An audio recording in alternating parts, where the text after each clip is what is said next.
Sarah, the mother of nations. Sarah, originally named Sarai, was the wife of Abraham and one of the most remarkable women in the Bible. Her story begins in the book of Genesis, where she is introduced as a woman of great beauty and faith, chosen by God to play a key role in his divine plan for humanity. Sarah lived with Abraham in Ur of the Chaldeans, a prosperous city in ancient Mesopotamia.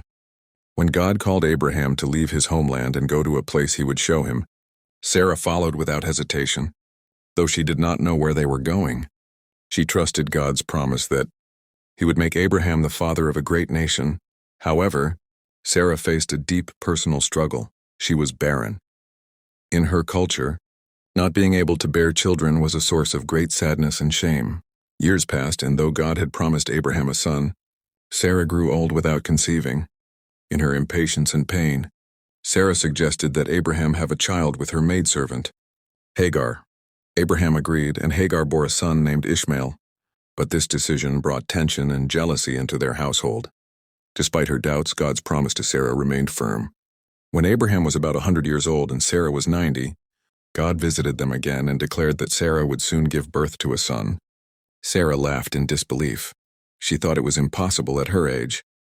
Yet God said, "Is anything too hard for the Lord?" And indeed, the impossible happened. Sarah conceived and gave birth to Isaac, whose name means laughter. Her joy was complete, and her faith was strengthened. What once seemed hopeless became a testimony of God's power and faithfulness.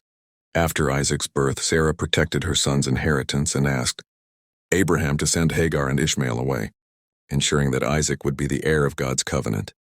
Though her decision was painful, God confirmed that Isaac was the chosen one through whom his promises would continue. Sarah lived to be 127 years old, the only woman in the Bible whose age at death is recorded.